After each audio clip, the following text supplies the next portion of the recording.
If you just got here, don't go nowhere. We're going to start up pretty soon.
Mike, let's go. That seems like a good enough reason to start us early. Let's go. Go along. Oh, Zach, you're here too, man. Good. I want to talk some TA tonight. Let's get this shit going, man. Welcome, team. How are we? Good for us. Good for us. Welcome. Happy Sunday. It's a good day. It's a good day. It's a good day. I had a great day today. So much to talk about. So much to talk about. Last week was probably one of the most interesting weeks in my trading career, in my investment career. It was just, I'm learning so much, like, behind the scenes, and there's just so much that I kind of want to bring to your guys' attention and start to share some of the stuff that I've been learning. And I've tickled with, the thought that I've been learning TA and paper trading, some day trading stuff, and it's a little out of character for me, but I'm having a great time with it. I'm not gonna lie, it's pretty good. So tonight, as usual, Sundays, we're gonna blast through the dividend portfolio. We're gonna cover everything. Cover the dividend portfolio, cover the options portfolio. Now we can cover the day trading portfolio too, because I guess as of last week, I started day trading a little bit, dabbling in the day trading. And I want to talk about that process of, like, kind of what happened last week, and then, like, what I learned, and as well talk about what I want to do this week and if I'm going to continue this route. But, oh man, guys, I'm in just one of those moods, one of those days where I've been looking forward to this all day. And it's funny how I make decisions throughout the day according to tonight. So I should have limited alcohol, but I didn't. So let's say what's up to the chat, guys. Seems like everybody's good there. Sunday nights, yeah. Sunday night football, forget about it. Sunday night, here we go. Yeah, Stella Artois. This was a gift from my brother. My middle brother, Jerry, he comes over every Friday for happy hour, and texts me on the way. He says, hey, what do we need? I said, we're pretty good. I just picked up an 18 rack. We call an 18 rack a brick. I said, hey, I just picked up a brick, so unless you plan on having 9, we're good. 6:15. It was one of those nights where they just started going down like water, and the water was beer. So at like 6:05, he was like, yo, empty, last one. I was like, yikes. But we didn't slow down. We switched to bourbon. And then so Danny comes over today. He's like, yo, what's in the fridge? I'm like, next to nothing. So he shot up to Sev's, got us some Stella Artois. So we're drinking Stella tonight. Had a little bit of bourbon today, ton of beers, got some wings. Yo, 25 wings, $40 right now. Yikes. What's up with that? Good thing I'm not a big wing eater. I personally don't know how all you meat eaters are getting by right now. I heard I heard meat and dairy are up, up and away. Yo, Colt, Pearl Harbor. Thank you, man. It's fucking midday there. Good for you. Thank you for joining. I appreciate your time so much. Dr. Horton's been waiting for a little bit of TA, I know, for months. Dr. Horton, thanks for sticking with me all this time. You knew I'd crack eventually. You knew I'd smarten up and get into the TA. Kenny B, what's up, buddy? How you doing, buddy? So glad to have you guys all here. I'm truly blessed. And I think we broke like 950 subs. We might get to 1,000 by the end of the year. It's going to be crazy.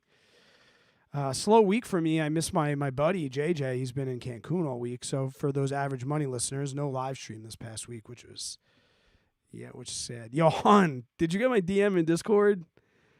We'll talk about this later, but do you think, Hun, that with this Spider-Man madness that happened, apparently the news is going to come out tomorrow. They broke every single box office opening weekend record. Will that affect AMC when AMC had a pretty good Thursday, Friday run? I mean, they had a good Friday run. I day traded them on Friday. We'll get into that in a little bit. Full disclosure, I think I profited $9. But yeah, I day traded AMC, and if I'm kind of excited for the morning. I've been looking at the weekend and the off hours, and we'll bring it up in a little bit. But volume looks good. I think that when the Spider-Man numbers come back, I see it trickle down. Like, Spider-Man was awesome, broke all the records. Movie theaters are back, and if you think about movie theaters right now, the only thing you think about is AMC. So I think at least that early morning, like 9:30 to 10:15 volatility, I don't know. We'll see. But I will be pretty excited to watch what happens with AMC tomorrow. But we'll get to that. But first, as I always like to do, I want to get to voicemails first. I missed one last week. I must have left it while I was recording, so I want to get to that. Quick, easy voicemail, and then after we can get to that voicemail, then we could just dive into the portfolios and talk about some stuff. Azevedo said he went to the AMC was packed. I don't know, like, but then again, like, I don't think that really has anything to do with the markets, right? We all read headlines. So I think when we see like Spider-Man box office records, people are inherently going to think like, movie theaters are back. We're back, baby. And then all the AMC fanboys are going to be like, let's go. And the volume is going to go. And hopefully, if you're around at 9 a.m. and you start to see a little, you're able to get in, scoop some shares, and then get rid of them later in the afternoon. That's going to be the goal. Okay, good. We're good. Oh, and I mean, you're in the NFT game. I'm not even to that. See, Zach, you're into the NFT game too. Like, Zach, I told you, I think Zach might be your spirit animal. You guys need to talk more. Same perspectives. All right, let's listen to this voicemail from Eli quick. Hey, Brad. This is Eli. Quick question for you. When is it a better idea to buy stock rather than selling puts on it, cash secured puts? I'm just trying to get an idea. Is it beneficial when a stock is oversold to buy shares of the stock and ride it on the way up, or should you sell puts on it and collect a premium? I'm just trying to get an idea of when it benefits to do one over the other. Thanks, bud. Yeah, you're right on track, but it all depends on what you think. Hold on, I gotta get my face. It all depends on what you think fair value is, and that's pretty much how I dictate it. Like, if I'm gonna be writing puts on something tomorrow, I'm gonna be selling puts. I mean, I'm gonna be buying puts. But if you're gonna be selling puts on something, right, you want the strike price to be at a price that you'd want to buy it. So if you wake up today and you're like, yeah, I got enough cash, I want 100 shares of Smith & Wesson. And then you look at the share and you're like, all right, it's Smith & Wesson, I want them at $20. And then you look online and they're currently going market values like 17. Right? Shit, buy the shares and write the call. But if you want Smith & Wesson at $20 and it's $23, write the put at $20. See what happens. I mean, what tends to happen to me is I'll write the 20 and then it goes up to 25 and then I write the 20, and then it goes up to 27 and then I write the 20 and then it goes up to 30 and then I buy it at 30. Which is why I tend to go for the call route first. especially with dividends and things in play, like I tend to just buy the shares outright. Very rarely will I start with a put. If I start with a put, I really think that either the price is driving downward and the premiums are high for the put, like with Smith & Wesson, or even when I got into Intel, right? Everything was driving down, pulling back a little bit, pretty bearish, a little weak. Premiums were great for the put, so I wrote the puts first. And I wrote them at a point where the return on investment was just fine. So if I got a sign, it's fine. If I don't really mind that much. And we could kind of see that. We'll dive into we can take a look at the Robinhood portfolio, which is mostly going to be the options right now. Thank you, Luciano. That was a tough video to make. Let's bring up Robinhood quick. Makes things a little bit easier. So looking over here at Robinhood, I don't know. Yeah, I can zoom. Sweet. Just learn how to use this freaking Mac. I had assignment this week. I got assigned on AFAC. I think it was AFAC. Yeah. No, it was. I don't even know. Hold on. Stand by. Cisco. That's what I got. I got assigned on Cisco, which was good. I'll take that. I got in. So I got assigned at $57. So I think my basis was $56.40. So I did well on the capital gains. I did pretty good. What was this? This was a 2 option. What did I initially? $57. That failed. There's a lot. I did a lot of them. So right now, will I be going back and writing a put on them? I mean, there's a pretty good chance on Cisco. Right after assignment, I am a wheel guy. So I got assigned on them. I'll probably come back and try and write that put. I don't know. It depends. We'll see what happens with it.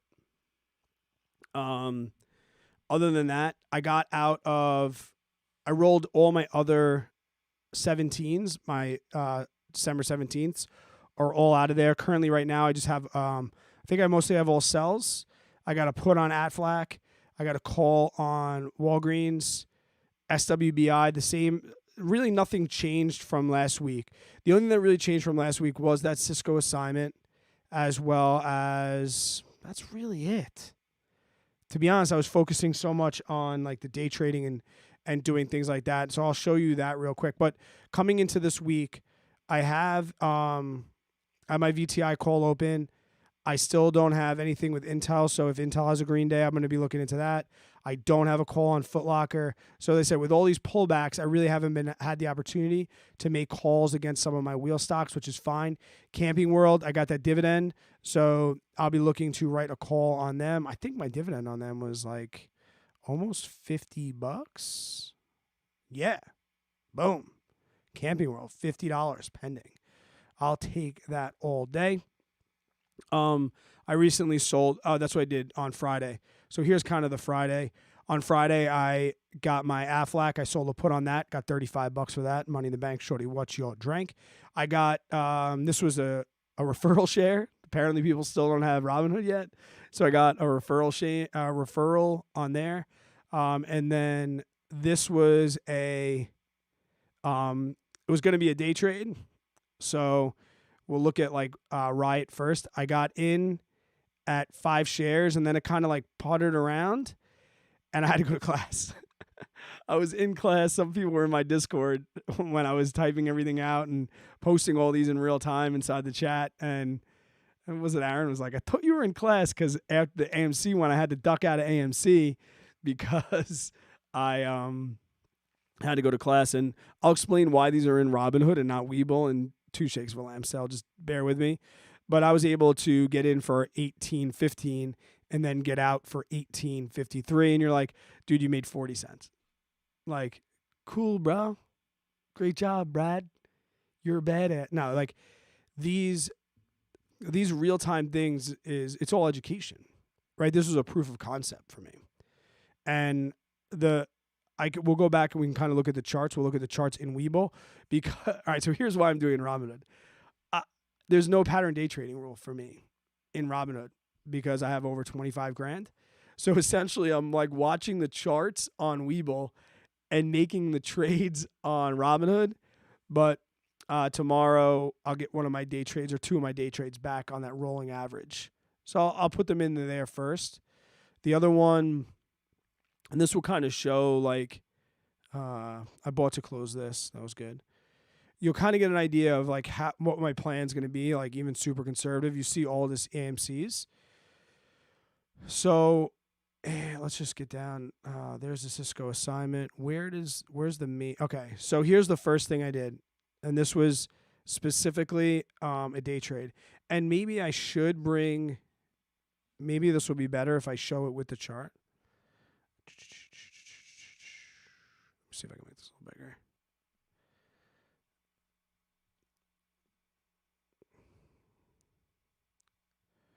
Let's get rid of the extended hours here. Let's make this a little bit nicer. I'm really liking Webull more and more every single day. So what time was that? That was at, I just don't want to talk out of pocket here. No, they don't get, 11:03. So I got in for 282.69 at 11:03. So let's see where we were at. 11:03. Where was 11:03? It was in the morning.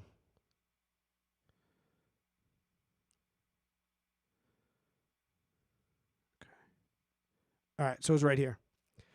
So here's 11:03 on, guys, these are 1 minute candles. And if you don't know what the hell I'm talking about, please ask, because these are kind of like the new videos that I want to make. Here's kind of what was my thought process.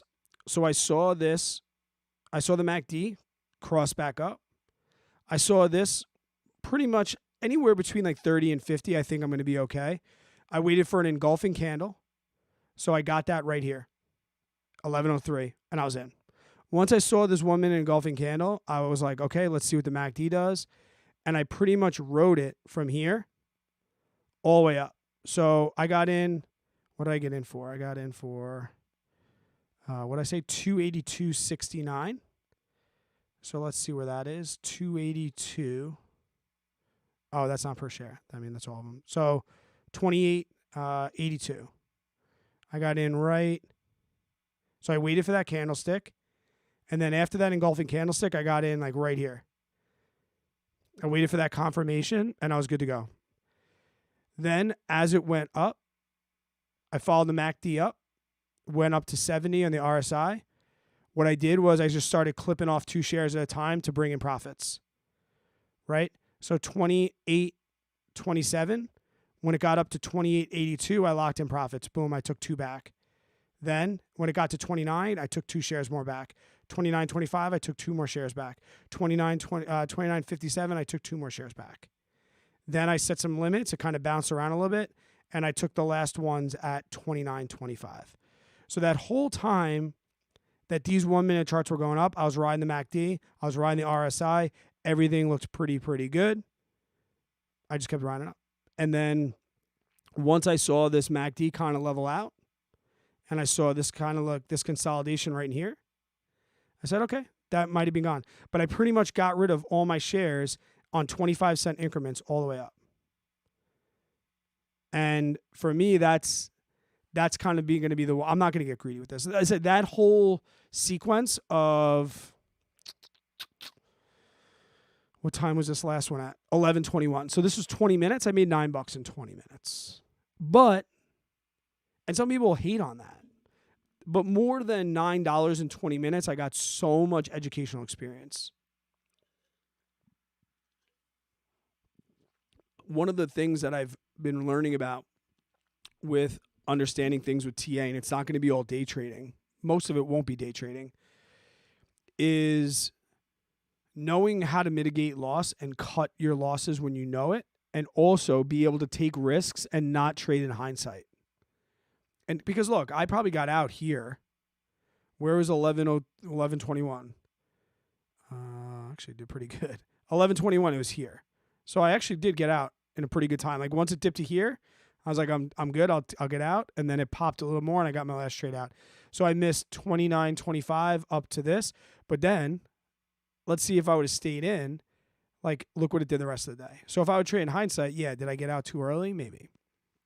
But it's always easier to get out and like get back in over here. So that's kind of what I think. Swing trading is definitely going to be my most, like, the thing that I'm going to look for. Like, if we look at ATVI, which I currently have a position in, this is in a 1-day chart. Okay, so if I go to the 1-day chart, this is what I'm in right now. Each one of these candles is 1 day. So I got into this inside here in this portfolio this day right here. Once again, MACD cross above the signal, RSI down in the 30s, pretty good. This I considered an engulfing candle for a 1 day, so I got in here. And then I was like, oh man, but I put my stop down here. It never hit my stop, so I just been doing it good, and then I had a nice little run. I didn't want to carry it into the weekend. If we look at the, if you look at the 30-day, it's been acting a little bit as a resistance, so we'll see what tomorrow brings. If it kind of flattens out tomorrow, I might get out of the swing trade. We'll see. We'll see what it does tomorrow. But those are just things that I've like been learning, and it's been kind of fun. So these are kind of the things that I'm watching. I think I'm going to do this with options this week. Last week I did it with stocks. Options is my bread and butter. That I know how options value work and fluctuate actually better than share prices. I did it with stocks this week because that's what I've been paper trading for a little bit. And I was able to get in for $20 on one share and try it out. And then I got up to like 5 shares or so, like $100 position. This week is going to be options. I'm going to go the same exact philosophy. When I would want to enter a trade with shares, I'm going to enter it with options. Probably with a 3-week expiration, so I don't have to worry about theta too much. And pretty close to the money. Maybe not out of the money. Pretty like right at the strike price, I think. Because I know that I'm going to be getting in and out of them quick. And I'm going to learn that. I've never done like short-term stuff, and this is not me trying to like become a day trader. This is me like just learning something new. I might do it for a couple of months and say it's not for me, but I've always been a huge proponent of don't knock shit until you try it, And I'm very easy to knock day trading, and I'm very easy to knock TA, and I've been criticized for it because I like to be genuine and authentic. So I think if I try for 6 months or so and it doesn't work out, or if I blow up an account or two for $1,000, that's something I can lose, and I get some education. Worst case scenario is I just lose all my money, which would be like maybe like $2,000 over 6 months. Best case scenario, I found like a little side hobby that I like to do. Or I know that I'm going to be trading options. I know that I'm going to be doing that. So if I can use technical analysis, even on this day chart like we're looking at right now with Activation Blizzard, if I can use this to know that, like, let's zoom out a little bit. Like, we're pretty much at like as low as we're going to be. The last time we were this low on Activation Blizzard was March of 2020. And yeah, this is a huge downtrend, which is why I'm not trying to invest. There's a very big difference between investing and trading. Like right now, this is like not a good time to invest in. They're very weak stock. But they'll have days like here. They'll have days or weeks like here. They'll have a week like here. So if you can trade them short term, this is where I'm learning that you can like have some fun and get a little bit into it. Right? If I was going to really, really go long on these things, like this would be a good spot. Right? Look at this MACD down here and this RI down here. And right now, we're using the EMA as support, not resistance. So this was a beautiful run for people that knew what they were doing. And then it's very, very clear once that EMA crossed down below the 180, it's bad days for Activation Blizzard right now. Very, very bad days for Activation Blizzard. OBV, what does that mean? Tell me what that means. Zach, what does that mean?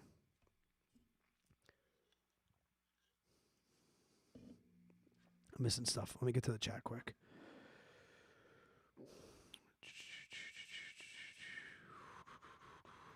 I'm reading quick, guys. Yes, WBI. They had a dividend date. Was it last week? Yeah. Robin, how we doing? Robin, how we doing?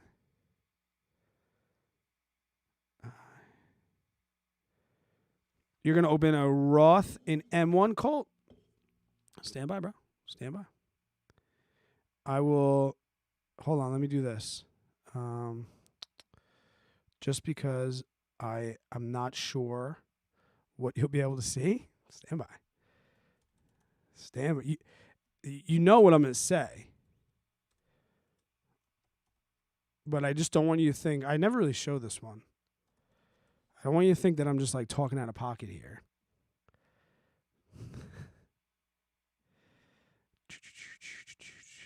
I don't know. What was it going to show me? It's going to show me. Oh, man. Check my phone. I just don't understand. Like, why doesn't Max ever, like, save the device? I mean, I guess that's a good thing. But it's really annoying. Like, I've been using the same Mac now for 4 years. How does Vanguard not know? All right. Here is Brad Finn's Roth IRA. Coming in hot at your boy. All right, I think I got it where you can't see my account number. Ready to see all the things I have in my Roth IRA? That's it. That's it. There it is. The big Roth IRA. Now, this is VTSAX. I'd probably go VTI at this point. I don't see any reason in messing with the mutual funds anymore, especially because you can't trade with them. You can't really do much with them. But yeah, I have my entire Roth IRA. I have 293 shares valued at $33,551. That is my entire Roth IRA. So if you're asking me what I would do, there it is. That's what I would do. Simple as that.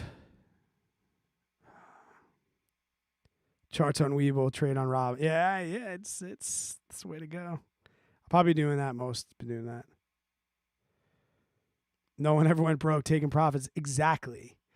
And especially when you're doing it like for fun, right? Like, who cares? Do it for fun. That's all it'll ever be to me. Same as YouTube. I remember like 2 years ago when I was in like my first YouTube masterminds, and they were like, when are you going to quit your job? I'm like, I don't think I'll ever quit for YouTube. Like, let's be honest. That's what's kept YouTube so fun for me. I'm not like a slave to the YouTube man. I go through my lumps and it sucks. And every once in a while I'm like, but maybe I don't say it's clear enough. Like, I talk about leaving my teaching job. I'm going to leave my teaching job because I'm financially independent, not because of YouTube. And that's same with day trading or whatever I want to do. Like, it's fun. I could do it when I'm done. I will say that like the learning process has been super stressful and I haven't really enjoyed it that much. I've definitely like gone to bed thinking about charts and indicators way too much over the last month or so. But when I'm in it, it's fun. It's fun. There's a huge difference between like you being able to shut the weekends off and that cliche, like, doesn't the weekend suck because we can't trade? I'm like, I was never really into that, but I'm a little fired up for tomorrow morning just to see. You know, my record now is, I think on Friday, I profited like $12, $13. You know, I think I'm going to look at it as a week. For the week, I think I broke a little over $20. I had some losses. But this week, I'll try and break $20. We'll see what happens. Stay tuned. Alex, what's up, buddy? How are you? We can look at AMD. We'll look at AMD on the charts. We can do that. That could become part of the live stream because that might help me learn. Like if you guys, and I know there's some people in here that trade a lot more than me, so this could be like a learning experience for her. all of us. So we can start first with the day. All right. It looked a little bit. So when is this? This is mid-November. So it's been dropping down. It's been approaching this moving average. Still looking good. I mean, I don't think I'm ready to get in it yet, to be honest. If I'm going by like what my plan is, I want to see it use this. Right now, you can kind of see it broke below the 30-day EMA. If it can bounce off of that and we can see and we can stay above like this, that might be a good sign. Let's zoom out a little bit on the day chart. It's pretty much has stayed above the 180, which is good. It had this little stretch from March to June, and it seems like a long amount of time, but it's really not. We just came off earnings. It had a good little run after earnings, but it's pretty much stayed. So I think worst comes to worst. If we look at this over long term, right, going way back to July of 19, right, we can use the 100-day MA as like a really, really, really, really big level of support. It really hasn't broken through that. Like right here, it did it, but it kind of just bounced around during this session. But right now, we can kind of see it's a little overbought, right? If I was going to hold this long term, and that's the thing, like there's a difference between an investment and a trade. If it's an investment, you find a fair value and you're going to hold it long term. And over the long term, none of this dumb things in here is really going to matter. But if you're looking to trade it, like swing 4 to 10 days, or you're looking to day trade it, I'm not really ready. I want to see the MACD curl up a little bit. I want to see it get a little bit closer and see what happens with, so if we can zoom in a little bit. I want to see what happens with this 30-day. Now, that's just on the daily chart, so that's really long term, right? If we cut it down to the 4 hours, it kind of looks the exact same. Maybe we have a little bit better of a MACD down here. That might be a little bit better, but still, I don't really know what's happening here. And it's very similar to the 1 day, pretty much using the 180 as support. And right now, it just looks a little overbought. If it got down to like, if this continued up over the next and it got down into like, actually, I'm going to put in a little alert here. If it gets down to like 127, alert, price below. If it drops below that, that might be something now I'm going to be looking to trade. Right, so we'll get that alert in and we'll see what happens. Because if it stays up here, this is going to move up. But yeah, if we come down to even the 1 minute on like the day trade side, once again, below VWAP, it's just looking a little bit weak. The MACD is trending up. So right now, for me, not something that I'm excited to get into something as far as like a swing trade or a day trade right now, if I'm going to be honest with you. But like I said, that's just my 2-month evaluation of technical analysis for what it's worth. The volume flow indicator, is that the one on the right? They have that. I might be putting that in soon. The one that's over here where you can see the volume at different prices. Zach, is that what you're talking about? Like that's going to be, I'm going to bring that in. Oh, you can see on the right, like the volume on the side. Like we had the volume down here, the standard volume, but yeah, I've been, let me, I guess you guys can't see what I'm saying. It defaults to have the volume over here too, like the volume at each price level, as opposed to the candle volume. That was a default for Webull. I took it off because I didn't want too much going on, and I really want to focus on like one indicator at a time. So I'll probably bring that in now that I'm understanding what it actually means. I'll probably bring that in sooner than later. Thank you, Luciano. But yeah, guys, please hit that like button, please. VTS isn't on M1. Colt, you're going to look for VTI, bud. So VTI is the total stock market index fund, and it's the ETF version of VTSAX. If you wanted something more like the S&P 500, you would look for VOO, like the Roman numeral 500. If you were looking for tech, you'd look for VGT. If you were looking for big growth, you look for VUG or MGK. It's all these acronyms. But if you're looking for VTSAX outside of Vanguard, you're going to go with VTI. Ryan, what's up, buddy? How are you? Aaron, thank you for clearing that up with Colt. I just saw. Yo, Bo, what's up, Bo? Now you can chat. You can get in the chat 1 minute, I think, after you subscribe. Thank you for subscribing, Bo. And thank you for being here tonight. Gotcha. Yeah, VTI is pretty much the same. Thank you, Ryan. Dempsey, where you been? I haven't seen you in the Discord in a while. Did you leave? I feel like I haven't seen you in a while. Just chilling like a villain. Webull referrals are insane with the free shares of Apple. I got in less than 1 week, made $200. Yeah, okay, well, not to flex, Ryan, but picture being me, and those bastards only gave me 1 share of Apple. It was like, what was it? It was every 3 referrals, you got a share of Apple. I will say, it was good to be a creator with Webull last week. And full disclosure as well, you guys are my people. You know that. I mean, I've had Webull for a while, and I never used Webull because I wasn't trading and looking at it. But I'm not just saying this. Webull's going to become my go-to. If they clean up their act with options, they are going to be my go-to. The reason they're not my go-to right now is you have to pay $2.99 a month to get up-to-date options values, and they don't allow spreads. So you can't even like roll in one order. That's bullshit, in my opinion. Not bullshit. It's like not that keeps them from being complete with me. So like, I couldn't imagine having a put open and not being able to roll in one order, or not being able to do the poor man's covered call. But just like I say that M1 Finance is designed strictly for buy and hold. Ricky Gutierrez has 1 million subscribers. He knows what he's talking about when it comes to trading. He's been doing it for a long time. And Webull is his go-to. So I think you're going to see that a lot. But with that said, next week I do have a sponsored video with Mumu.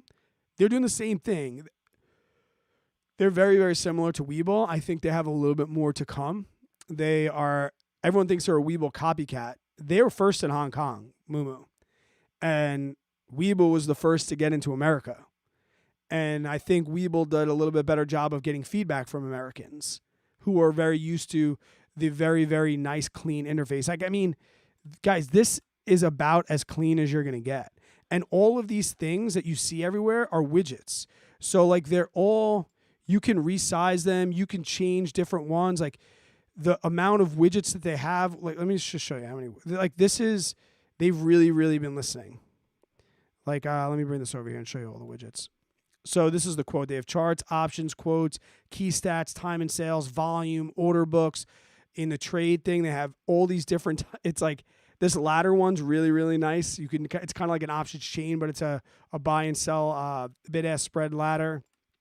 All this different stocks widget, all this stuff you can customize your main screen, and then across the top.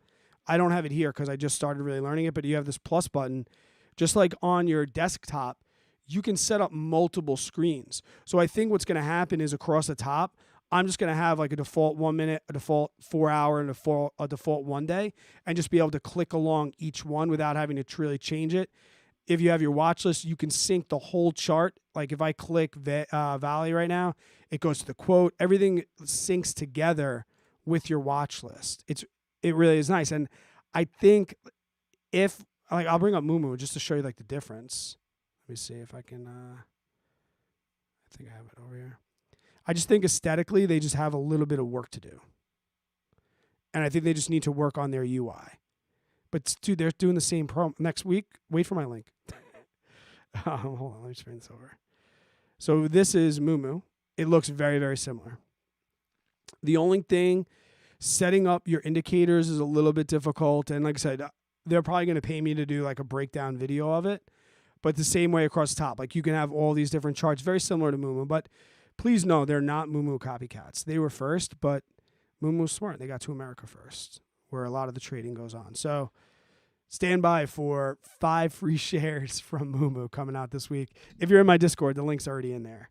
I put it in the link. But yeah, I mean, if you used my Webull link this week, how much money did you got? The least I saw was $24, I think. And then somebody else got, well, besides the Apple, somebody else got like another big one. But, do that. Use the referrals. Use them. They're valuable. Like, Just use them. I know, man. I haven't seen Dempsey in a while. What's up? SBC Rob, thank you so much. If you have something that's of value, I give you permission, man. You can definitely post another YouTuber, or you want to just let me know what it's in reference to, because I've been following a bunch of people too, so I might have even heard of this person that you're talking about. But I appreciate you for not spamming the channel with other people. Taking a break from Call of Duty. I'm so glad I'm not into video games. I'm so glad. Oh, it's different. Okay, thank you so much, Zach. I appreciate it. Smash the like button. Solid TA though. Thank you, man. I'm learning so much. Bo, thank you so much. I'm glad that you're into the Average Money podcast. This week on Average Money, this is the Christmas party. Let's go. So if you are in my Discord, JJ's Discord, or the Average Money Discord, you will get the link to the Christmas party, the Zoom Christmas party. It's gonna be a good one. And I think I released the episode already. God, I'm shocked, guys. People already commenting on the episode reactions. I was like, usually I'm editing, like I usually get off this live stream and I finish editing and get it up. But because we didn't record, I had an old episode. So I edited it during the week. I guess I scheduled it for the wrong date because it's up. Tomorrow's episode's been up for most of the day. But the Average Money podcast, I think it was that like Spotify thing where they put up a bunch of like the top people we listen to, and people were posting us, really spread the word of mouth. And the last couple of months have been magic. I mean, the last couple of weeks have just been amazing. JJ was almost like pissed that he booked his trip. He's like, dude, we got to keep this way. I'm like, dude, go on vacation, man. It's all right. They'll be there. Thoughts on VUZI trading the wheel, currently bag holding. So, Bo, let's bring up VUZI quick, because I definitely want to bring up VUZI, and I definitely want to show this is kind of like, I don't just have to speak out of pocket now. I can kind of like give realistic expectations. So where is VUZI? Where you at, VUZI? He's on the list somewhere. Why can I not? Oh, there we go. Where are you? Can't find VUZI.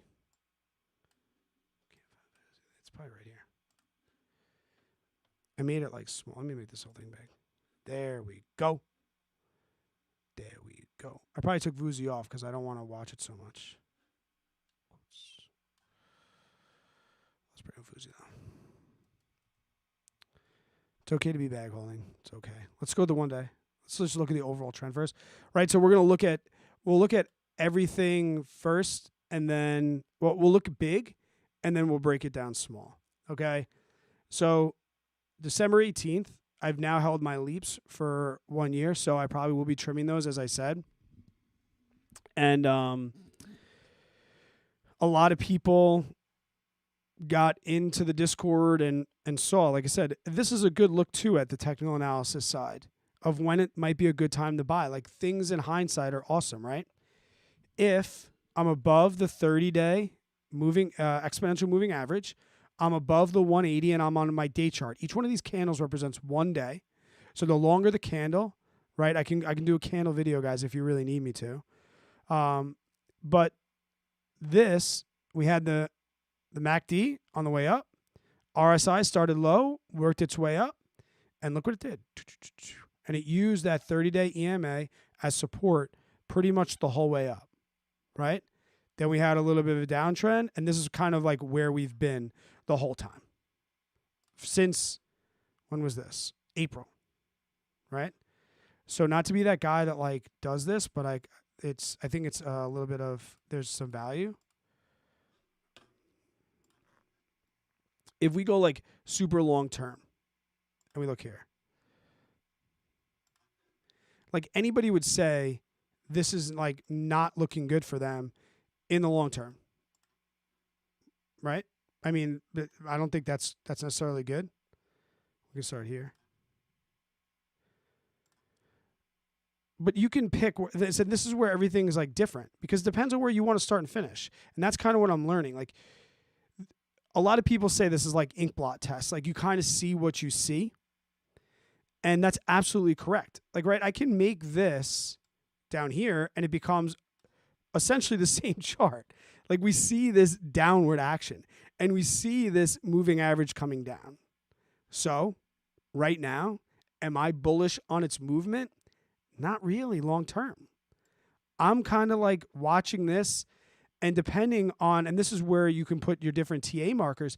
If you come up to this and you bring this up to here, like way up here, well, you see we kind of have like one of those, something's got to give in this zone right here at $6.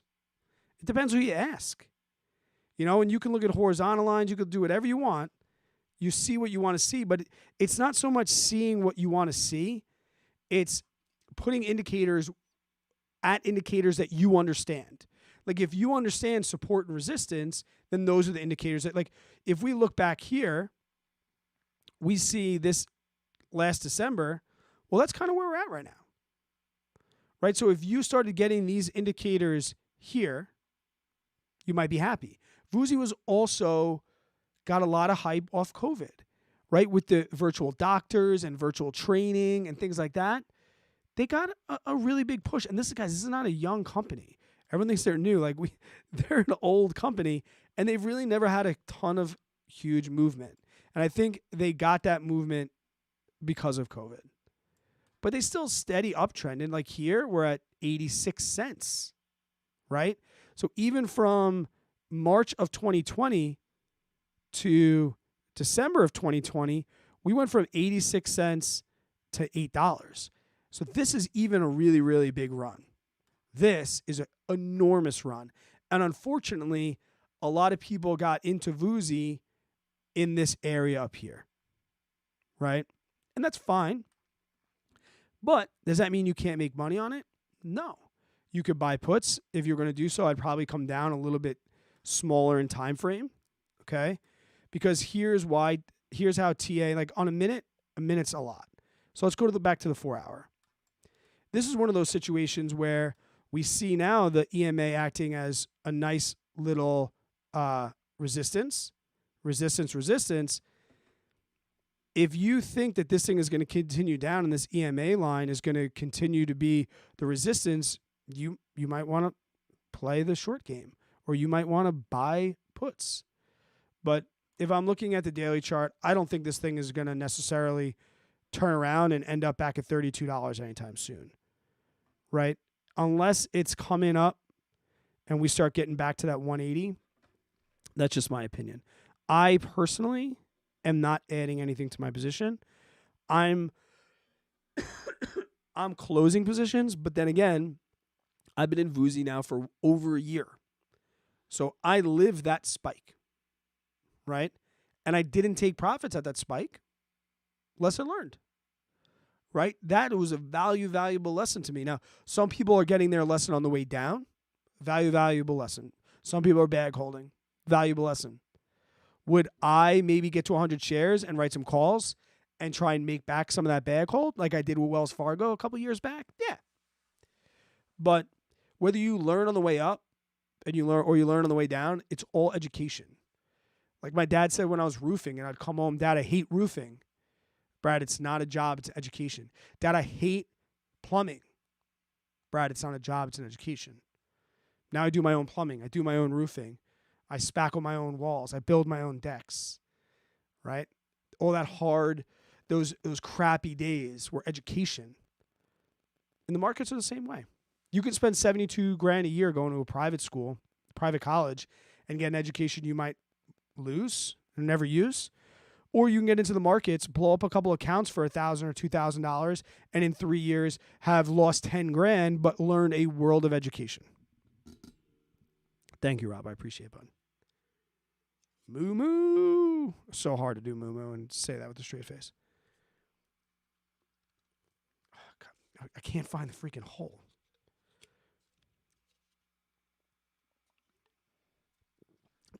Yeah, so I'm gonna start to get some TA charts going. As long as I want to figure out how I'm gonna get into it. I think I might just start basic with what's a candle. And then talk about simple moving averages versus exponential moving averages and how those can help you. And then maybe talk about the indicators I use. But yeah, I'm definitely, this channel has always been education, but this channel has also always been education that I wasn't just saying to make a video. Like, I'm not somebody that's gonna like read Investopedia for a couple days and then do a video about it. Like I know what the F I'm talking about, right? And this is a live stream. It's a little bit different type of talk. So I can be vulnerable and I can admit when I'm wrong and don't know shit. And the real reason those videos haven't happened yet is frankly because I don't think I'm smart enough to do that video yet. Right? I hope that makes sense. Like, I'm not withholding information. I've always been authentic and I've always given experience. So if I'm going to talk about TA on the channel, the main channel, I'm going to make sure that I'm talking about like personal experience, right? So yes, there will be videos soon.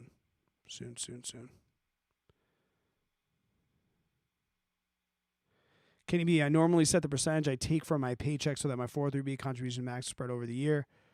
Would you try and front load it? Kenny B, thank you so much. That's an amazing question, bud. And I take 0 paychecks. Last year was the first year I did it.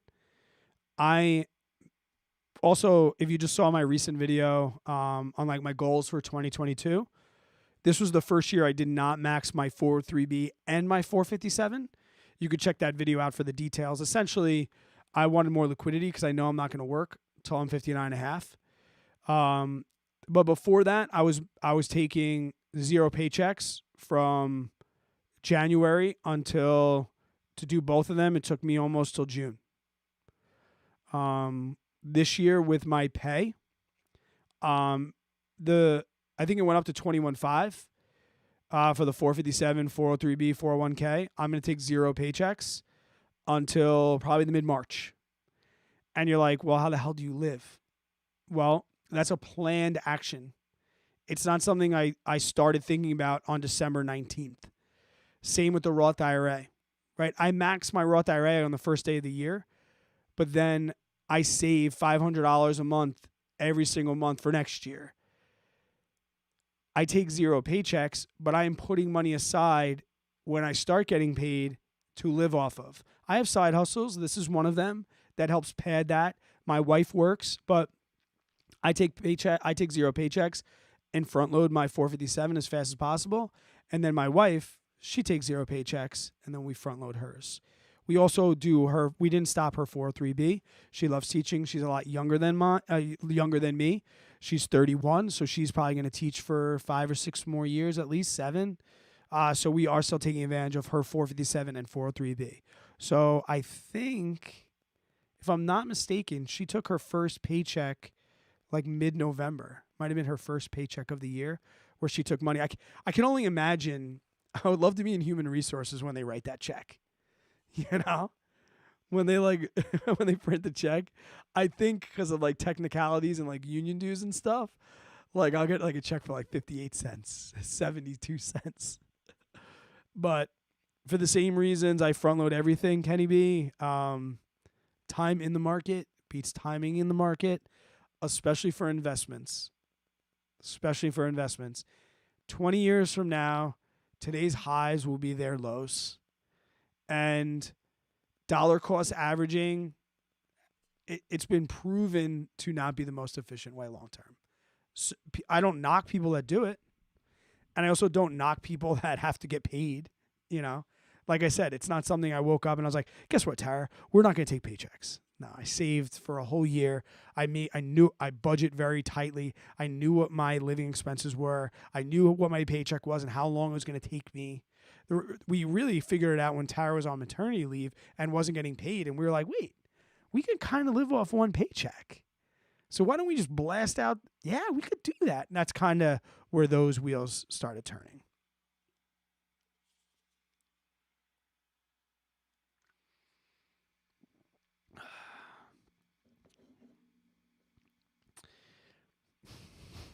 Jeff, I just tried to think of something witty to answer that, but it's a candle. Candle is what you use to light the blunt when there's no lighters around. But we all know that's the stove. Zach dropping the Wyckoff. That Wyckoff thing for me, I look at it, it's still too much. But then again, looking at a chart 6 months ago was too much. Like last month or 6 months ago in the middle of summer, when I saw you guys start posting this in the Discord, it made my brain want to throw up. And there's probably people in here right now that doesn't make your brain. When I look at your Wyckoff stuff, it makes my brain throw up. I bet you I can hotkey that. I got to figure out how I could just go bloop, bloop, one screen to another. Bloop, bloop, transitions. Bloop, bloop. It's got to be a transition hotkey where I could just like press up or down. I just got a text. I got to hurry up. Me and my wife are deep into Money Heist right now. Love that show. Nice, Lynn. Keep learning. Keep learning. PJ, what's up, man? Hey, PJ. Brett K, what's going on? What's going on? I think my first. Adam, awesome, man. Break it. Get that first one in. Do the first deal. It's a good one. Go use two more. I'm not drunk. Just heavily. I'm feeling good buzz. I'm not drunk. I don't think I'd come on if I was drunk. I'm a school teacher. Some people have seen me drunk on the internet, but I'm a school teacher. If I'm drunk, I won't be here. Then again, I could also crush a brick and not think I'm drunk. With that said, I'm going to open a Stellar. Do you guys have any other... I do have a cousin named Addison. She's like 9. Is that you? Addie? Addie girl? Is that you? What are you doing on YouTube this late? Go to bed. Oh, the fins. There's a proper amount of us. Maybe too many. Try explaining to a 4-year-old why some of your cousins don't have the same last name as you. Because some of my cousins were females and married men. Their names changed. Actually, I don't think Addison is Addison Finn. Actually, that's my cousin Kerry's daughter. So she's actually Addison Kozubski now. So you might be the only Addison.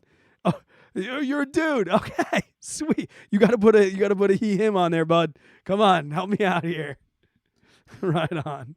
So you're not Addie girl. You're definitely not my cousin. All right, maybe I'm drunk. No problem, Kenny. No problem. Oh, the Wyckoff. I gotta get on it. Yo, is there 50 people in here? Let's go. Hit that thumbs up button. That's gotta be a PR. I need one of those horns. Anybody have any questions? 52. Let's go. Anybody have any questions? With that, a photon checks into a hotel where the bellhop asks, where the staircase, the suitcase is. The photon asks, I didn't bring any luggage. I'm traveling light. I'm gonna use that. I am screenshotting the shit out of that right now.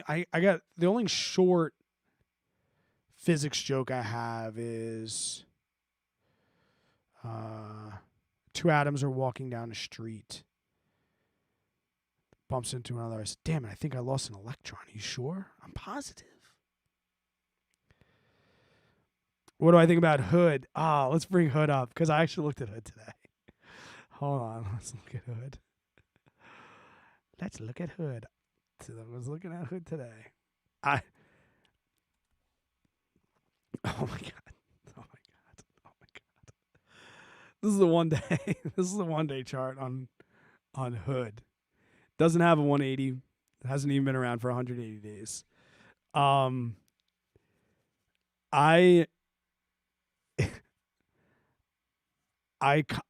wanna short it. I wanna buy puts on it really, really badly, but I don't know how fast it's gonna go.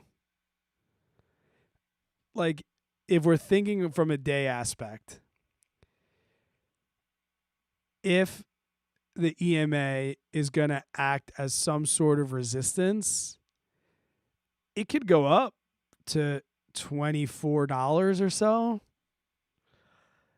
if it did, fuck, I'm putting a fucking alert on here right now. If it goes above this, I am probably going to be looking into a short position. Now, does that mean you can't trade it on a shorter term? I don't know. So these are 4-hour candles. Still, like, just dipping into the 180, but still just a roller coaster dive.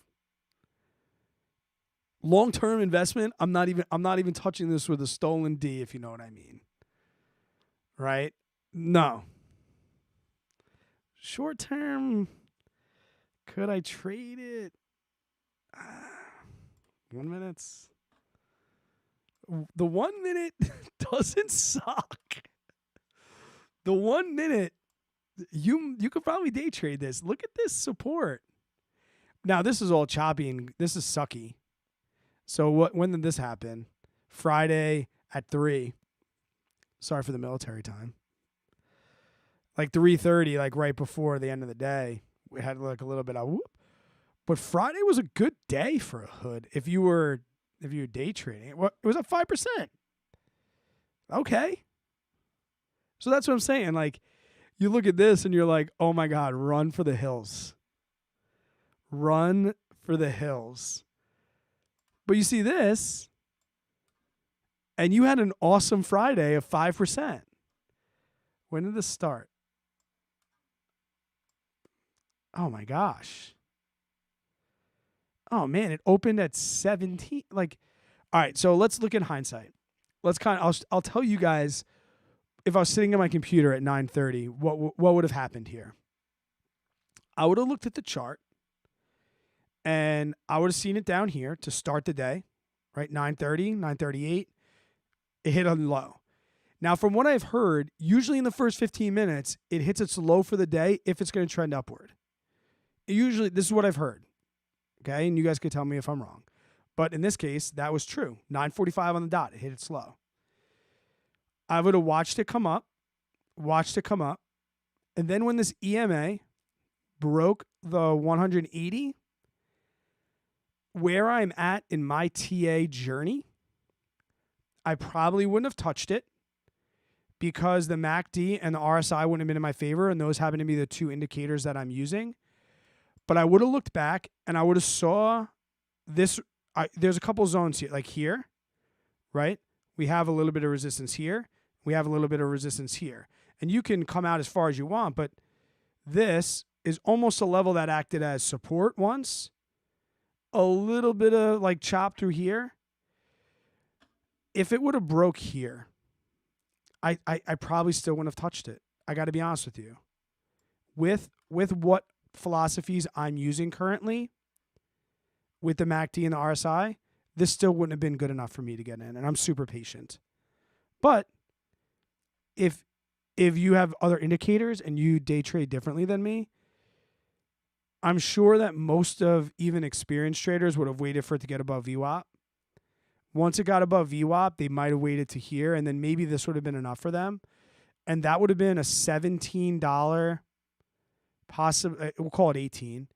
18 all the way up to 19 if you got in at exactly the top. So a $2 flip, you probably would have given some back and probably got out around here if we're going to be realistic. But then if you got back in here, this is probably more likely where I would have got in. I would have said it's coming up and breaking the EMA. MACD is in favor of like what I want. RSI is what I want. I probably would have entered right around 1855 or so. Then I would have rode this using this as support all the way up. MACD is still good. MACD is still good. And then because of how new I am to options, when this MACD crossed down, I probably would have got out. I might have. Like once it got to the support, I might have waited and seen because I would have been up, right? I would have been from here, $18.30 to $19. If I'm being honest, even in hindsight, I probably would have gotten out there. I'm too new to the game. I would have gotten rid of it. But more experienced traders probably would have rode this all the way up to 19. So my opinion on Hood is like, you could definitely make some short-term money off of it. This is kind of this is the 5 minute, which isn't much different than the 1 minute. And you could see all these big volumes. That's to start the day or to end the day. So even coming into tomorrow on a 5 minute line, everything, it's above VWAP. It's above the 180. It's above the 30. RSI is a little bit overbought, but probably not some. I'll be watching in the morning, but probably not something that I'm going to touch. I did look at Hood, so hope that makes sense. Hope that gives some insight. But like I said, for swing trader Brad, I'm looking at the 4 hour. Like if I'm looking to like do something in a swingy type of way, I don't like this. I don't like this chart. Not at all. This is weak to me.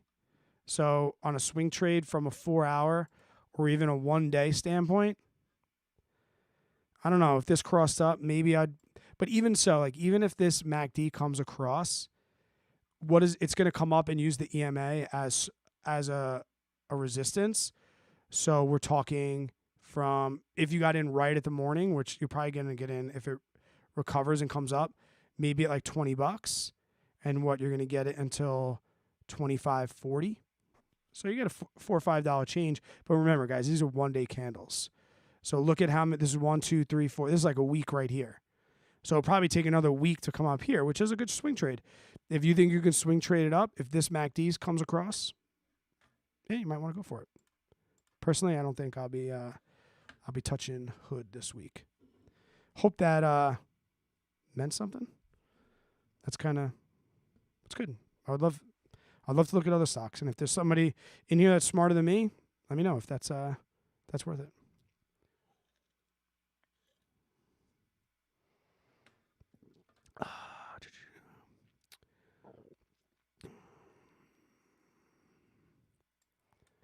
Get in what, man? If crypto wallets comes out, do you think it will go up? Oh, you meaning like you could actually hold crypto and hold the keys to it? I think that would be big for Robinhood. I really do. What I would like to see from Robinhood and I'm not like pulling the influencer card, but like they talk to us and they ask us. More people are asking for, like the crypto thing is one, but there's so many great places to buy and store crypto.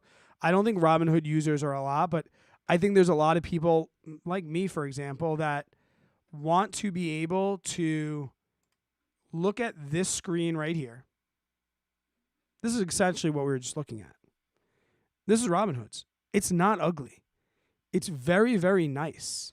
Okay. The problem is, and the major difference between this and, what did I just do? The major difference between this and, say, Webull is that I can't buy and sell from this page. That's terrible, right? I can't look at this on Robinhood, and not many people even know that this Robinhood thing is here. I can't look at this on Robinhood. If I want to trade, I have to click this. And it takes me away. It's like too much clicking and too much work, right? I want to be able to go like this. I want to be able to have crosshairs, first off. And I want to be able to line up levels and be like, all right, I want to set my limit at 4180. And then I want to open this screen. I want to set a limit order, and I want to reconfirm. I want to bring my mouse over and look at that level again. What I mean is like this. So like when I'm here, what stock was that? So I'm in the same, so I can look at the same thing. That's a Foot Locker. So like, I want to be able to say, oh, here's an entry point, right? For me, I can go, first off, I can draw a line there, but I can go over here and say, all right, I want to enter at 41.59. And then I could type it in right here, 41.59. And then if I wanted to confirm it, 41.59. If I want to confirm it, I come back like, was that right? Okay, that was right. All right, I'm good. I think what you'll see out of Robinhood first, and then I'll answer your question because this isn't really what your question was. I think this is going to change. I think this would be bigger for Robinhood than crypto wallets. To answer your question, if they add crypto wallets, so I think Hood's going to go up. Yeah, I do. I think Hood will go up. I think that would be good news for them.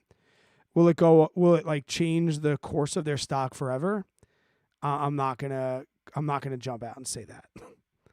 But I will say, in talking with their influencer department, they're working on changing that screen that I just showed you. So they're recognizing that Weeble's a threat. And they're also recognizing that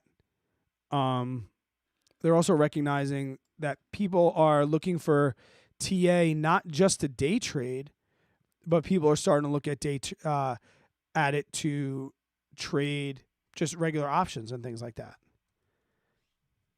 All right. Hope that answers your question, eh?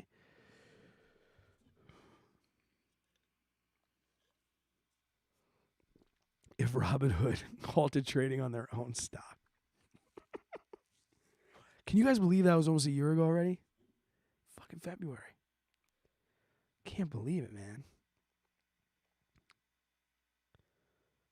I'm staying out of the hood, yo. Facts.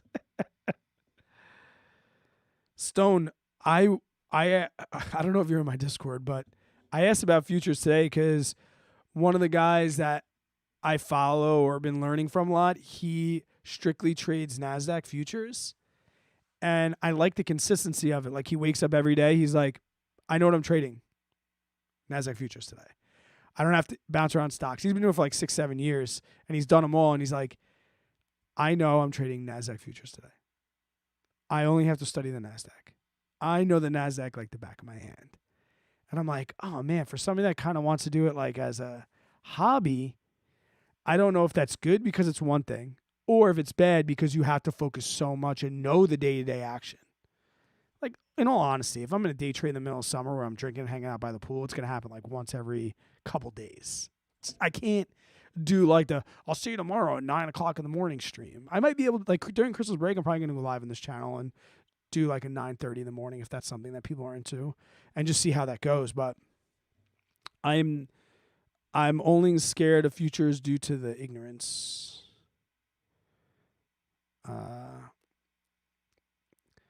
Mark, I did not yet. I did a little bit, but Fidelity's so hard, man.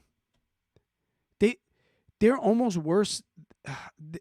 They're almost worse than Vanguard. They're not, but they're almost worse than Vanguard. Right? Yeah. The other thing is they don't have charts on mobile. Like, if you turn your phone, you can't get charts, but on your desktop you can. Doesn't suck.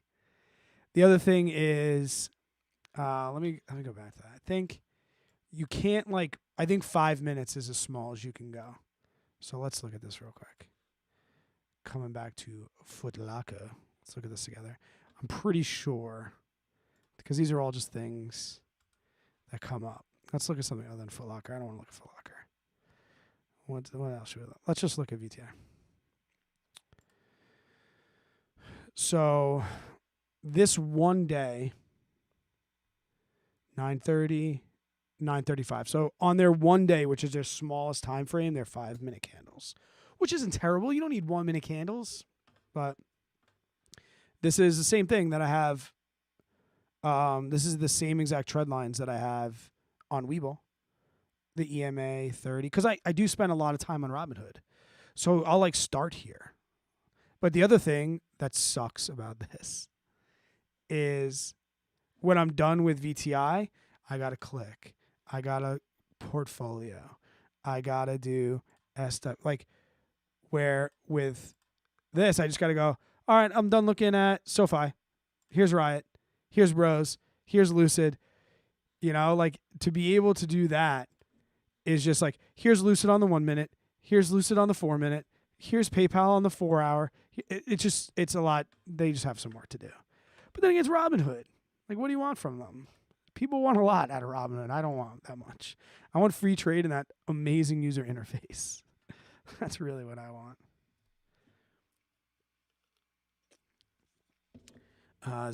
Zach said, take a look at the Playboy. The ticker. All right. What am I looking for? Playboy. I'll tell you what I see. It's hard, Zach, because I know that you know what the hell you're talking about. So it's this is like protege talking to mentor. Let's go to 1 day first. Oh. I don't know. It looks a little choppy through here. MACD is still coming down. It's severely oversold. So we're getting down and oversold. If MACD comes up and we can come up and break this EMA 180, it looks good for like maybe a swing or long term. Looks like we have pretty good support down here at like 22. This was a big, so we could see, I see this kind of support here, or this resistance up here at like 30. That was back in July. Wow, this was a nice run off for play. Holy shoot. What was this? This was like 16 to 64 from March to May. Oh my gosh. That was nice. Let's shorten it up a little bit though.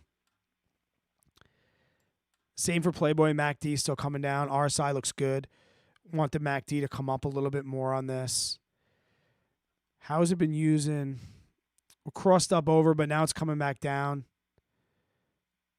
It's kind of acting as resistance more than support. It's never really bounced off the 180. It hasn't really cared about the 180 at all. But we can see this was support all the way up. But now if it's cut through and it's using, like this was support all the way from October until November. It broke down below the EMA 30. I don't know. It's too messy for my noob eyes on the 4-hour standpoint. On the 5-minute standpoint, same. I still don't like see anything that's like standing out of me. It looks a little all over the place to me. If we look at the 1 minute, still acting as resistance, that EMA 30. Yeah, that's as far as Playboy. Like, I feel like in my early days of looking at charts, this is just too sloppy for me to see. I'm sure that a trained eye, there's something going on like here, and then all of this through here probably means something. Like you have you have this range of consolidation from like 2806 down to 27. But is this a flag? Is this considered? You tell me. Is this considered one of those flags where it goes like this, and then it goes like this, and then it goes? Is this one of those flag patterns they speak of, like this one? This is where you start to get the things where like you see what you want to see. I don't know. You tell me. But I don't know. I just see a lot of this. And I see a breakout down, if anything. If that's how I felt, I see a breakout down. That's just me talking out my ass. But hey, if you can't talk out your ass in front of your friends, who can you talk out your ass in front of, you know? Aaron, no, it's not. This is not PG-13.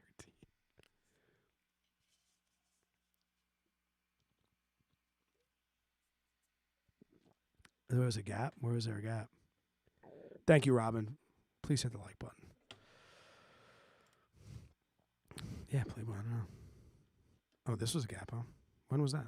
That was 11:15. What did they say? They always have to fill the gap? I don't know. Are those lines I just drew there in that consolidation? Yikes. Yikes.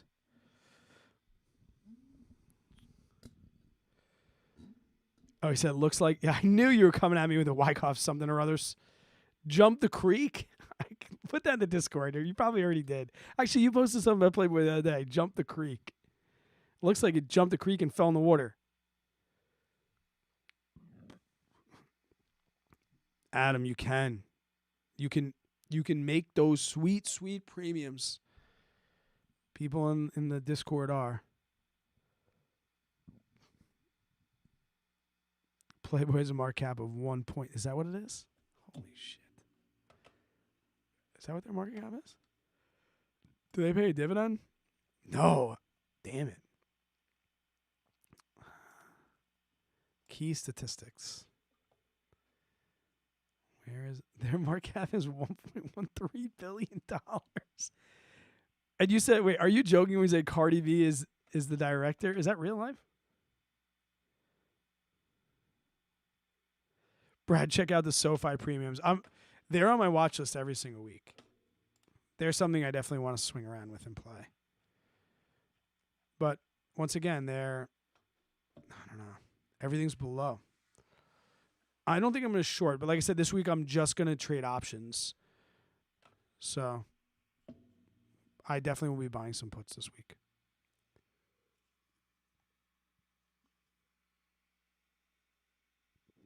Dr. Horton, thank you. You're so true. Like, I don't know yet if I should start on a bigger time frame, like a daily or a weekly, and then break down to a 4-hour, 5-minute, or the other way around.